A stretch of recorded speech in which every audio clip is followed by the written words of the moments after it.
वालेकुम दोस्तों, मैं ਤੁਹਾਡਾ ਵੀਰ ਕਬੱਡੀ ਕਮੈਂਟੇਟਰ ਹਨਾਨ ਅਰਸ਼ਦ। ਤੁਹਾਡੀ ਨਜ਼ਰ ਇੱਕ ਨਜ਼ਮ ਅਗਰ ਅੱਛੀ ਲੱਗੇ ਤੇ ਢੇਰਾਂ ਸਾਰੇ ਲਾਈਕ ਦਿਓ ਤੇ ਜ਼ਿਆਦਾ ਤੋਂ ਜ਼ਿਆਦਾ ਸ਼ੇਅਰ ਕਰਿਓ। ਕਿ ਜਦੋਂ ਧੋਤੀਆਂ ਤੇ ਪੱਗਾਂ ਦਾ ਰਿਵਾਜ ਹੁੰਦਾ ਸੀ, ਹਰ ਬੰਦਾ ਲੱਗਾ ਕੰਮ ਕਾਜ ਹੁੰਦਾ ਸੀ। ਦੂਰ ਦੂਰ ਸਣ ਪਿੰਡ ਨੇੜੇ ਸ਼ਹਿਰ ਨਹੀਂ ਸੀ ਕੋਈ, ਹਰ ਚੀਜ਼ ਸੀ ਸਵੱਲੀ ਪੈਂਦਾ ਕਹਿਰ ਨਹੀਂ ਸੀ ਕੋਈ। ਮੁੱਕਾ ਕਦੀ ਵੀ ਨਾ ਇੰਨਾ ਕੁ ਅਨਾਜ ਹੁੰਦਾ ਸੀ ਜਦੋਂ ਧੋਤੀਆਂ ਤੇ ਪੱਗਾਂ ਦਾ ਰਿਵਾਜ ਹੁੰਦਾ ਸੀ। ਪੂਰੇ ਪਿੰਡ ਵਿੱਚ ਦੋ ਚਾਰ ਪੜੇ ਹੁੰਦੇ ਸਨ, ਠੰਡੇ ਪਾਣੀ ਲਈ ਫਰਿੱਜਾਂ ਤੇ ਨਹੀਂ ਸੀ ਘੜੇ ਹੁੰਦੇ ਸਨ। ਬੜਾ ਸਿੱਧਾ ਸਾਦਾ ਆਪਣਾ ਸਮਾਜ ਹੁੰਦਾ ਸੀ ਜਦੋਂ ਧੋਤੀਆਂ ਤੇ ਪੱਗਾਂ ਦਾ ਰਿਵਾਜ ਹੁੰਦਾ ਸੀ।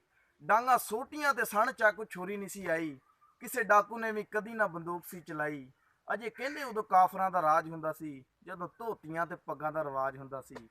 ਹਰ ਬੰਦੇ ਨਾਲ ਉਦੋਂ ਇਨਸਾਫ ਹੁੰਦਾ ਸੀ, ਖੂਨ ਕੀਤਾ ਹੋਇਆ ਕਦੀ ਵੀ ਨਾ ਮਾਫ ਹੁੰਦਾ ਸੀ। ਔਰ ਜਦੋਂ ਜੱਜ ਵੀ ਸਮਝ ਜਮਾਲਾ ਤੇ ਸਰਾਜ ਹੁੰਦਾ ਸੀ ਜਦੋਂ ਧੋਤੀਆਂ ਤੇ ਪੱਗਾਂ ਦਾ ਰਿਵਾਜ ਹੁੰਦਾ ਸੀ। ਪੀਂਦੇ ਦੁੱਧ ਤੇ ਮਲਾਈਆਂ ਬੰਦੇ ਰੱਜਦੇ ਸੀ ਬੜੇ, ਧੋਣਾ ਮੋਟੀਆਂ ਤੇ ਮੁੱਛਾਂ ਨਾਲ ਫੱਬਦੇ ਸੀ ਬੜੇ। ਹੱਥ ਖੁੰਡੀ ਸਿਰ ਕੁੱਲੇ ਵਾਲਾ ਤਾਜ ਹੁੰਦਾ ਸੀ ਜਦੋਂ ਧੋਤੀਆਂ ਤੇ ਪੱਗਾਂ ਦਾ ਰਿਵਾਜ ਹੁੰਦਾ ਸੀ। ਪੱਗ ਸਾਰਿਆਂ ਦੀ ਸਾਂਝੀ ਦਾ ਖਿਆਲ ਹੁੰਦਾ ਸੀ, ਸਾਰੇ ਖਾਂਦੇ ਸੀ ਕਮਾ ਕੇ, ਇਹੋ ਕਮਾਲ ਹੁੰਦਾ ਸੀ।